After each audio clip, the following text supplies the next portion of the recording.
wouldn't recommend it to my mother.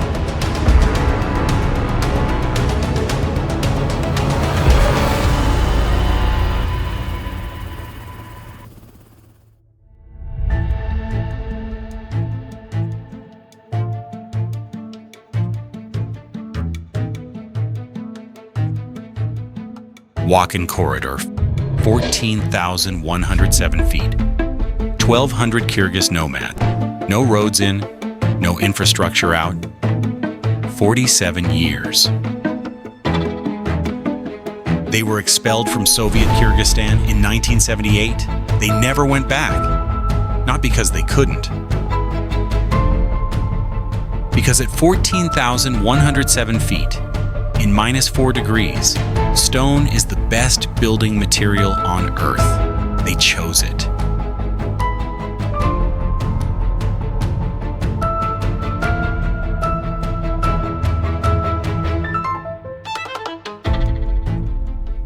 A Band-e Amir, limestone carved by water into sapphire lakes at 8,200 feet, color that has no business existing in a landlocked country.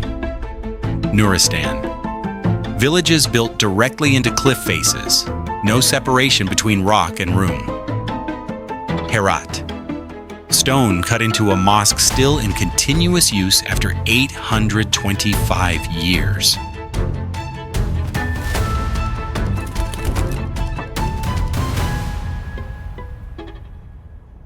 3,000 years. Each generation found the stone and started again. 13 locations, from Wakhan's 14,000-foot plateau down to desert floor, from sapphire lakes to an 835-year minaret standing alone in a canyon with no road in or out. Each stop, stone shaped by hands, each stop still standing. The altitude drops, the heat rises, the silence deepens. Then the cities arrive, then the ancient, then the present day. It escalates. Afghanistan's resilience is not random survival. It is 3,000 years of accumulated choice, written in stone, location by location.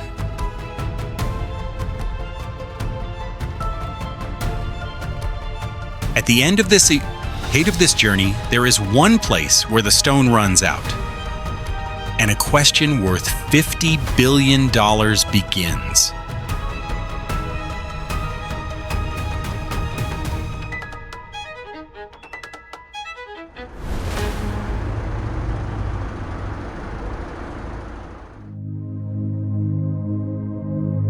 (9,514 feet, 6 lakes, a plateau where winter drops to -4 degrees.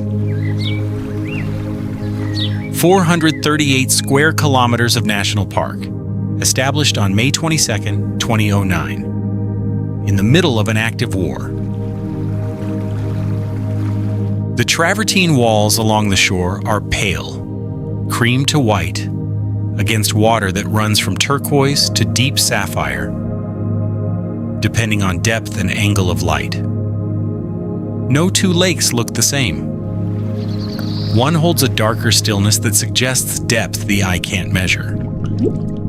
Another reveals submerged terraces, visible through clear water, built up over centuries without anyone placing a stone. The color has no business existing here. This is a landlocked highland at 9,514 feet. The land around it is dry limestone, rock face, wind, and yet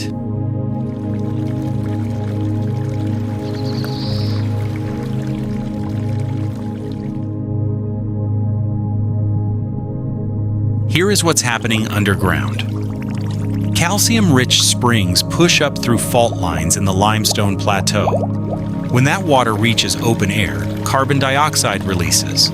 As the CO2 escapes, calcium carbonate has nowhere to go. It settles out of the water, slowly, over centuries, building natural dams across the valley floor. Water gathers behind them. The dams reinforce themselves. Each generation of water adds another layer. The lakes exist because the ground here is harsh. Dry limestone highlands, temperature swings of 60 degrees between seasons, no flat soil for farming, no gentle gradient.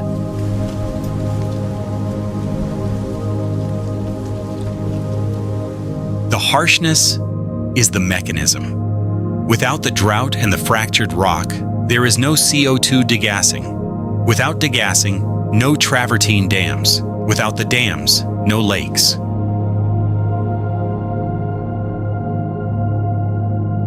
The color is a product of severity. The land made something from its own pressure. That is the first thing to understand about this country.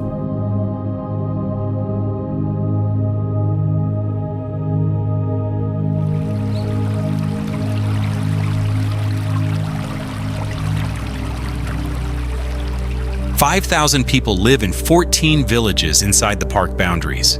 They earn income from boat rentals, food stalls, and seasonal grazing, a subsistence economy built directly on the lakes.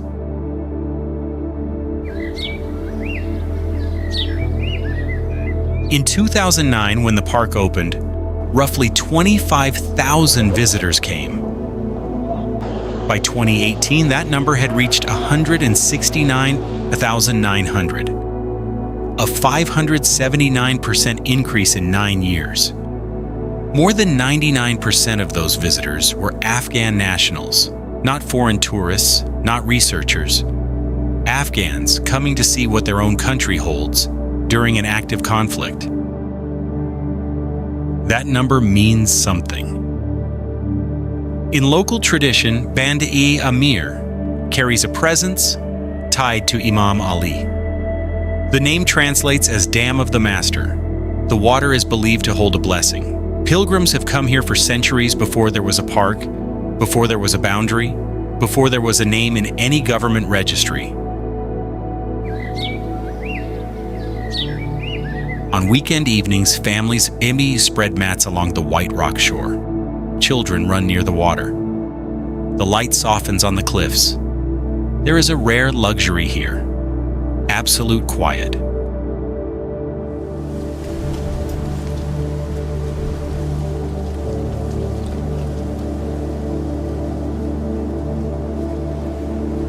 The lakes are not a gift from easy land.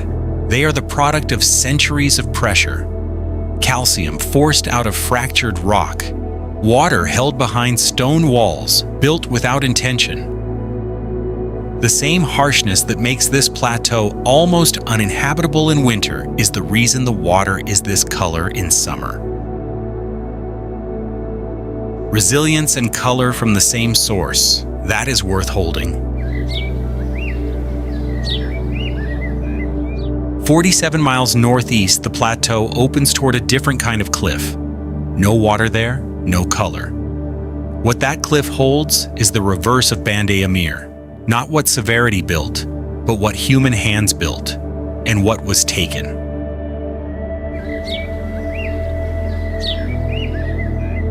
Two carved recesses in the rock face, empty now.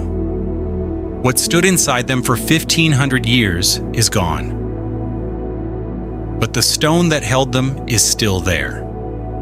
And in Afghanistan, the stone always outlasts what it carries.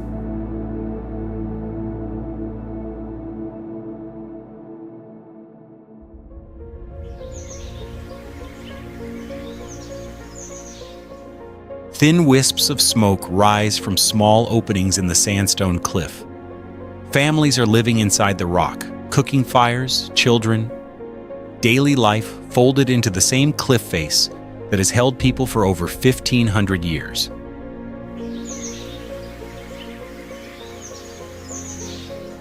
Look up from the smoke. Two vertical niches in the rock, one 180 feet tall, one 125 feet. They face the valley floor at 8,200 feet.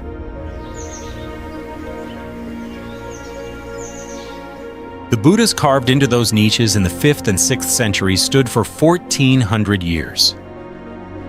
In March 2001, the Taliban destroyed them with explosives, artillery, and sustained heavy firepower over 25 days. UNESCO called for a halt. 50 countries appealed. The work continued until nothing remained in the niches. The smoke is still rising.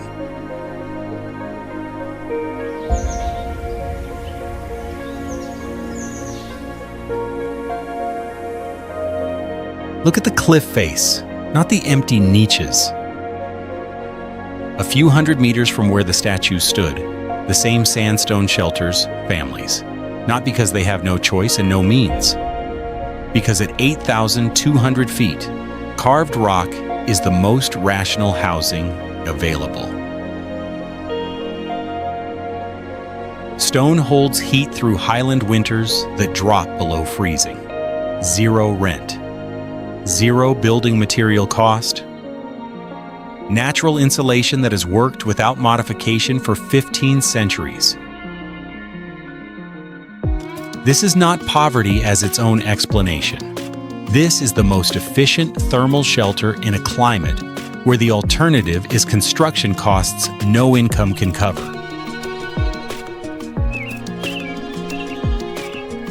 The Hazara people have lived in this valley continuously. Through the Buddhist centuries, through the Islamic centuries, through 1,400 years of that cliff holding two figures, and now through the years of the empty niches. The geography didn't change. The people didn't leave. UNESCO inscribed the site as a World Heritage Site in 2003. Daily life had never stopped to wait for the designation.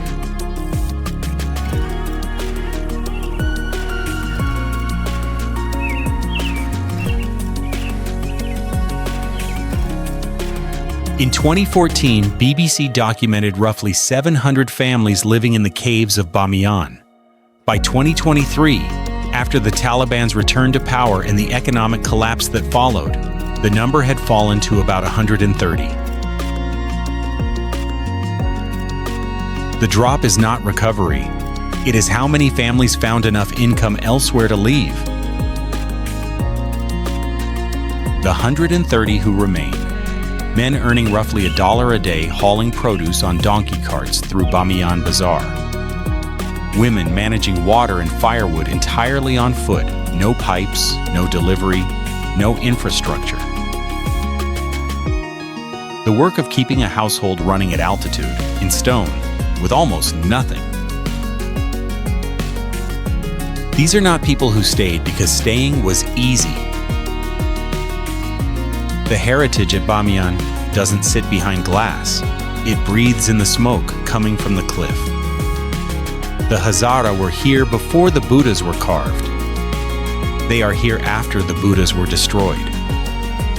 What continues is not a monument. It is a people with nowhere else they would rather be, and nowhere else that is theirs the same way.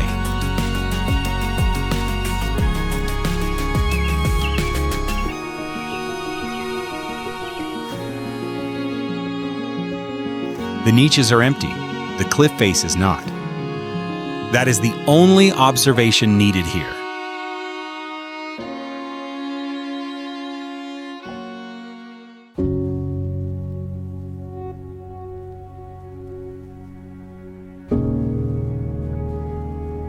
Morning light settles early over low rooftops and pale walls. Traffic starts before the dust has lifted from the night. Markets wake quickly. The Kabul River carries a thin ribbon of water through crowded districts, more presence than volume, a reminder that water is here even when it isn't much.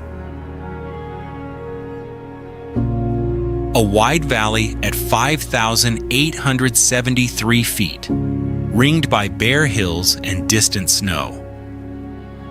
Somewhere between 4 and 6 million people live here, depending on which wave of displacement you count from. Every empire that tried to hold the subcontinent understood one thing: you cannot hold it without holding this valley. That geographic fact has made Kabul one of the most fought-over cities in the world, and one of the most repeatedly rebuilt.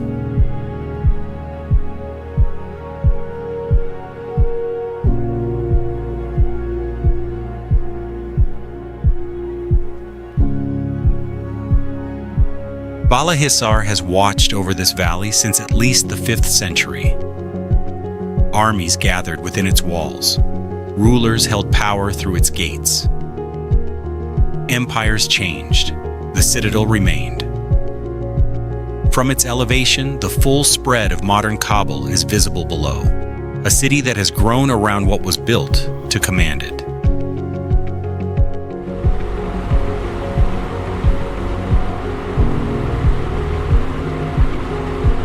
In 1504, the founder of the Mughal Empire designed a garden on a terraced hillside above the city. Babur Gardens, the oldest surviving Mughal garden in the world.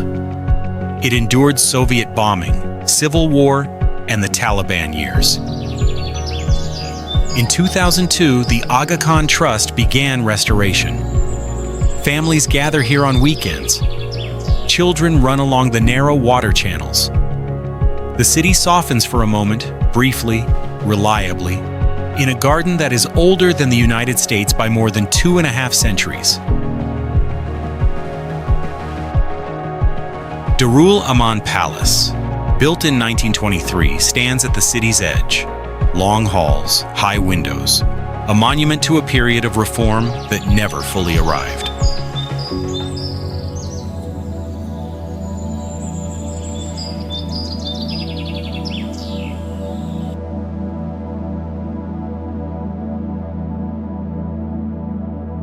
At the Kafaroshi market, narrow passages are lined with stacked cages.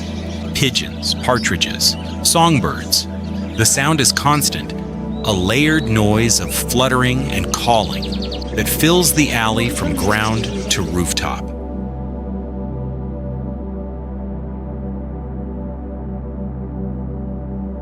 Pigeon racing remains one of the few cash economy recreational sectors still operational in Kabul after 2021. Men gather to watch, bet small amounts, argue about bloodlines and flight patterns. The market has existed for centuries. The birds have changed. The habit has not.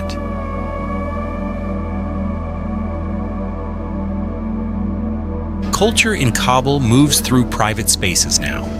Poetry is recited in homes and small gatherings, not performed publicly, but passed between people who know each other. Music lives in private rooms, played on traditional instruments, away from open streets. Hand-embroidered garments and carpets carry patterns that have traveled from generation to generation without needing a museum to preserve them.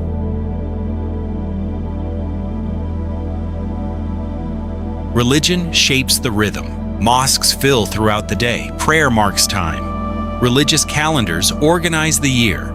Kabul's resilience doesn't confront. It withdraws into enclosed space and continues there. Quieter, smaller, and entirely intact.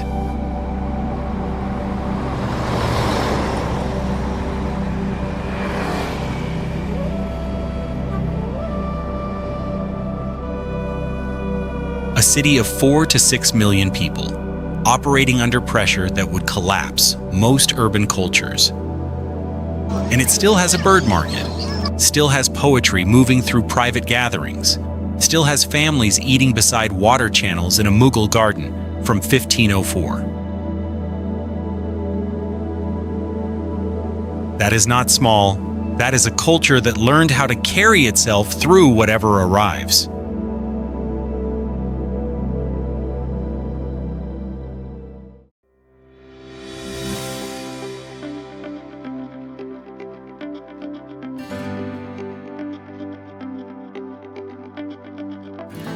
Where Kabul holds on quietly, Herat holds on visibly, in tile, calligraphy, and carpets that carry pattern across generations. blue and turquoise tiles cover the walls of the Great Mosque in dense geometric and floral arrangements. Calligraphy moves across arches and domes in confident strokes. When sunlight hits the tile work at the right angle, it releases something that isn't quite brightness, closer to depth. Worshippers cross the courtyard. Their footsteps echo against stone. The mosque has been doing this for 825 years. Founded in 1200 CE by Sultan Ghiyath al-Din of the Ghurid dynasty. Still in use. Still the same building, though it has been rebuilt more than 10 times.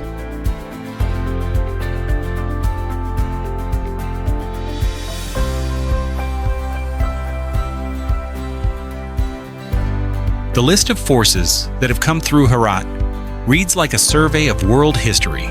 Mongol conquest. The Timurid Golden Age.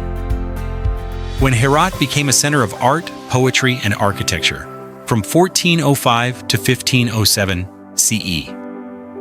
Safavid rule. Soviet bombing. Taliban control. Each era found the mosque standing and rebuilt or restored it rather than starting elsewhere. That is not sentiment. That is an assessment of what lasts.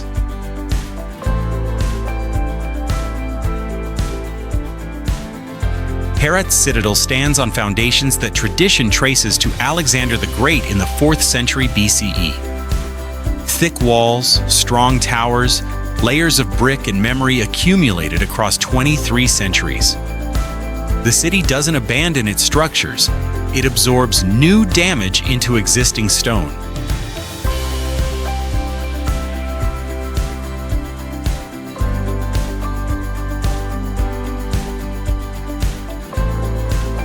Herat's carpet industry runs predominantly on female labor, women weaving at home, combining production with childcare in the same rooms. When Taliban restrictions limited women's public employment after 2021, the weaving continued. It was invisible in domestic space, uninterrupted. Families passed technique and pattern from mother to daughter across generations, not as craft instruction, but as a living archive. Deep reds, indigo blues, warm earth tones. Every carpet holds a record of the family that made it. In the carpet markets, narrow passages fill with rolled stock, hanging lengths, and human voices negotiating price. Buyers press the pile, check the weight, read the knot count. What they are handling is also history, compressed into thread.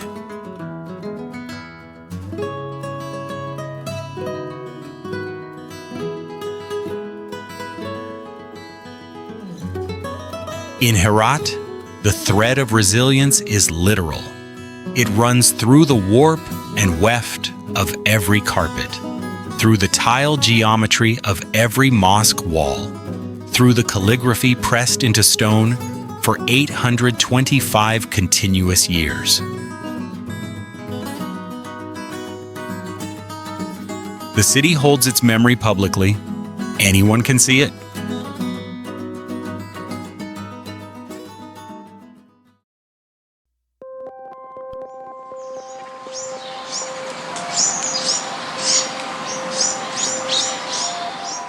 Above Yakolang, a hill rises alone above the valley floor. On it, the remains of Chehel Burj, the 40 towers. Not 40, 87, counted on the square compound alone. The name is older than the count and more honest about what the place feels like than any number would be.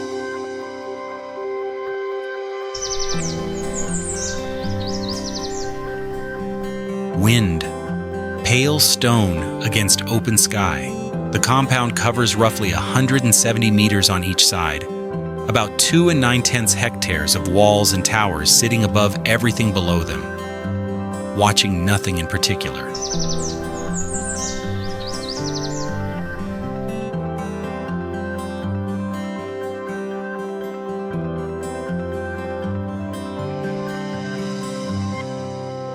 Beneath the standing Ghaznavid walls, built in the 11th century CE, ceramic evidence points to an earlier occupation in the early centuries of the Common Era. Two eras, separated by roughly 1,000 years, both looked at this hill and decided it was worth building on.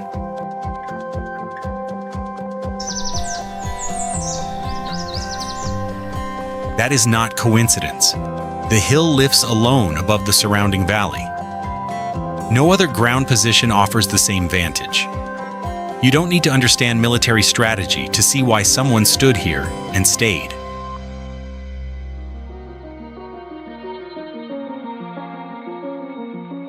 The Ghaznavid builders confirmed what earlier inhabitants already knew. The location had already proved itself once. They proved it again.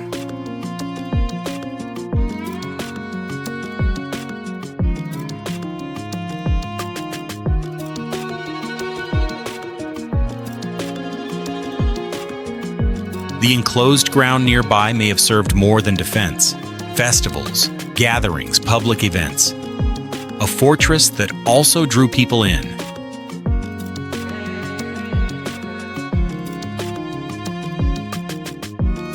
The Hazara community of Yakolang has its own layer of survival written over this landscape. Between 1998 and 2001, Taliban forces carried out massacres in this region.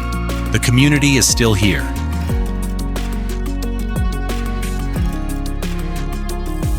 Chehel Burj is under pressure now from a quieter set of forces: natural erosion, looting, and the damage from earlier unrecorded excavations. Local officials have called for documentation, protection, and broader awareness. The urgency is real. What hasn't been recorded yet may not survive long enough to be.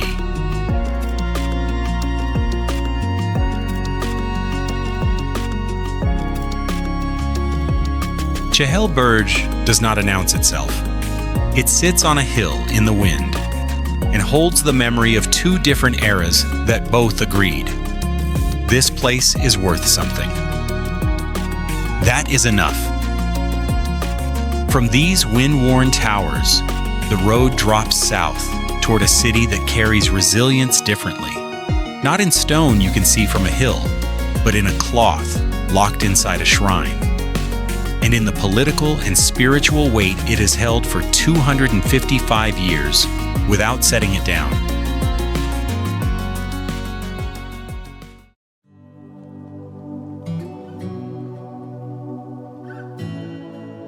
On a broad plain near the ancient caravan routes connecting Iran, Central Asia, and the Indian subcontinent, Kandahar. Light arrives hard here. The streets radiate heat even in the shade. The air carries weight.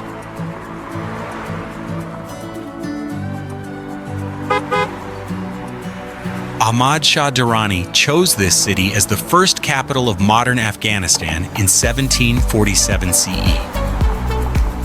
The choice was not arbitrary. Kandahar controls the gateway between the Iranian plateau and the Indian subcontinent. Every empire that tried to hold this part of the world understood that.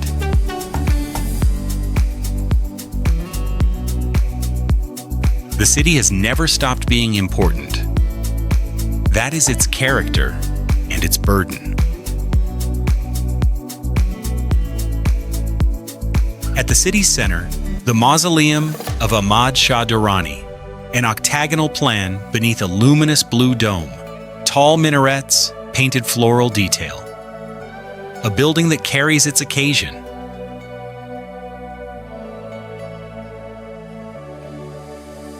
Just beyond it, the Shrine of the Cloak.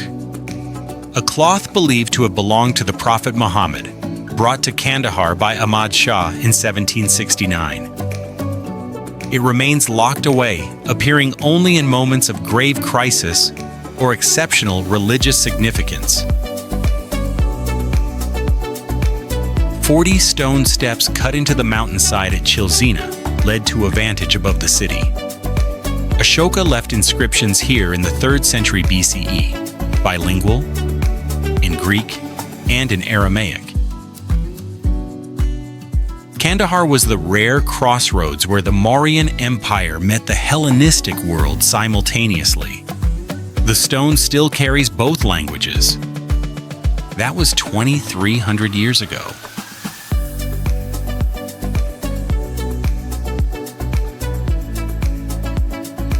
In the Arghandab Valley, pomegranate orchards have been worked for generations. The trees live 50 to 100 years. Some of the orchards survived Soviet bombing, civil war, Taliban control, and the years of American military operations.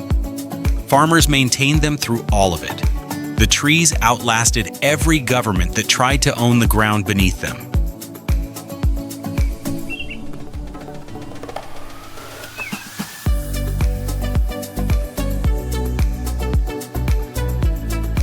Kandahar's resilience is held in cloth, in stone inscription, in orchard root. In an object that every ruler since 1769 has needed to reach for when power needed to be proven. That is not a small thing. That is a city that has understood, for 23 centuries, what survives and what doesn't.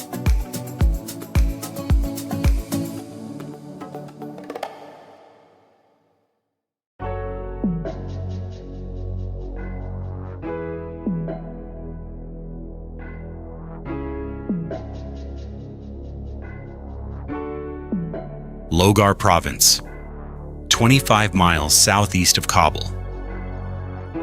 Ochre ridges above a dry basin, long light across bare slopes, wind in thin, dusty strokes.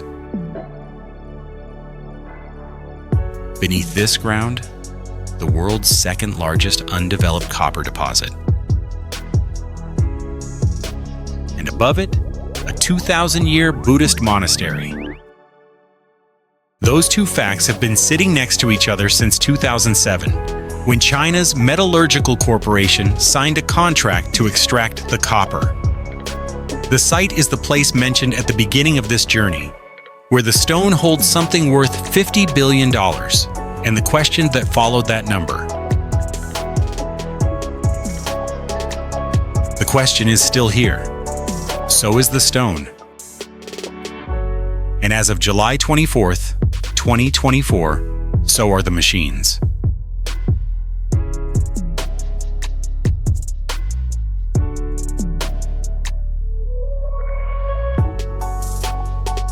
Copper drew people to this site 5,000 years ago.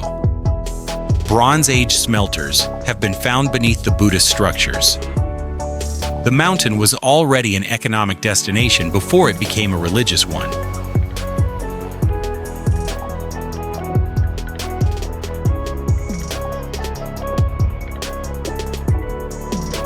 Buddhist communities arrived around the 2nd century BCE and built fortified monasteries around the existing copper-working zone. Mining and worship operated alongside each other for centuries. The economic life supported the religious life.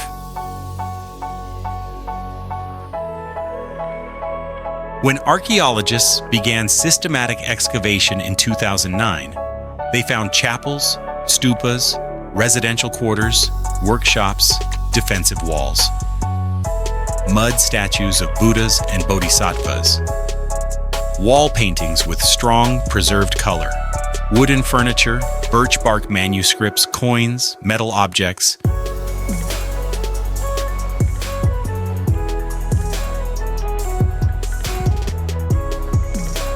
Between 2010 and 2011, roughly 400 artifacts were excavated from the site, more than the entire National Museum of Afghanistan held before the war.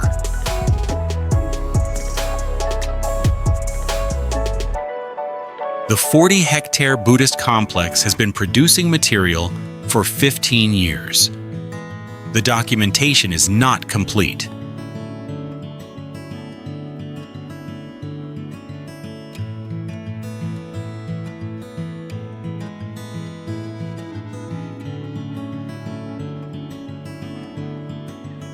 $11.5 million tons of pure copper. Estimated value, more than $50 billion. Projected annual mining revenue, $250 to $300 million per year.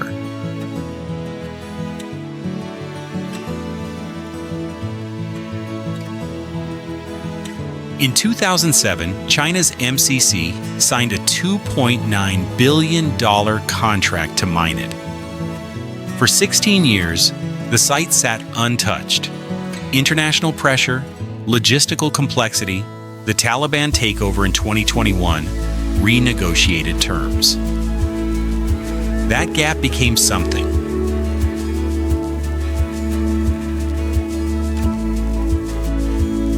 In those 16 years, archaeologists documented what they could. Artifacts were removed and transferred to the Logar Provincial Museum. Wall paintings were photographed. Manuscripts were preserved. The delay did not save the site, but it produced a record that would not otherwise exist.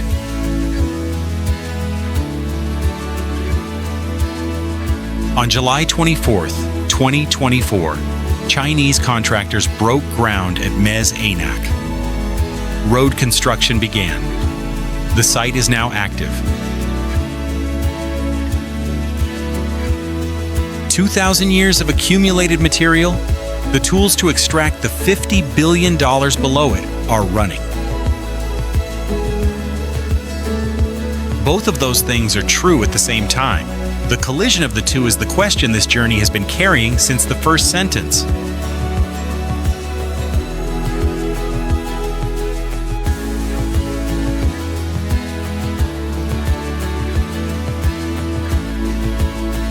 Afghanistan's resilience, written in stone at 14,000 feet in the Wakhan, in the cliff caves of Bamiyan, in carpet weaving that continued when public employment closed, in a minaret that stood 835 years without a road, is now measured against the price of copper per ton.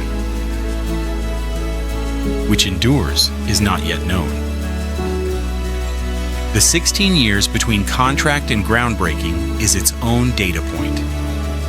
Every year the site was not excavated, more was documented, more was preserved. The question stayed open longer than the contract required it to. The ground has been broken now. What happens next is not written yet. From Mes Aynak, the journey ends. The question does not.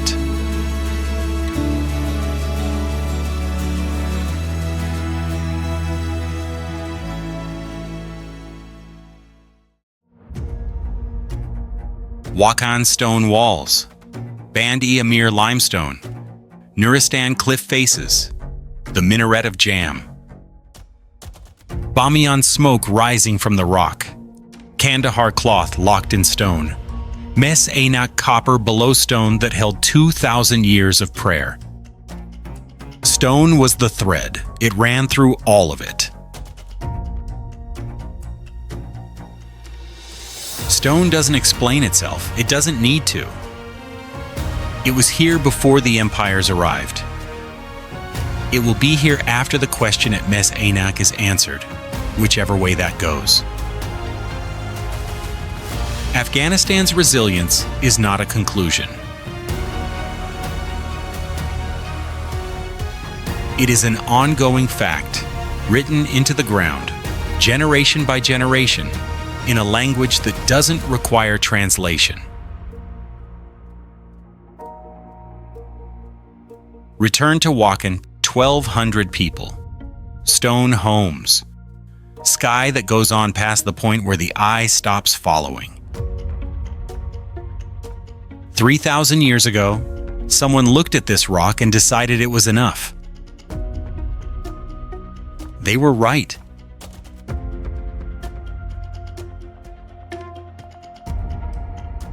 Afghanistan stays with you, not as not a headline, but as a landscape.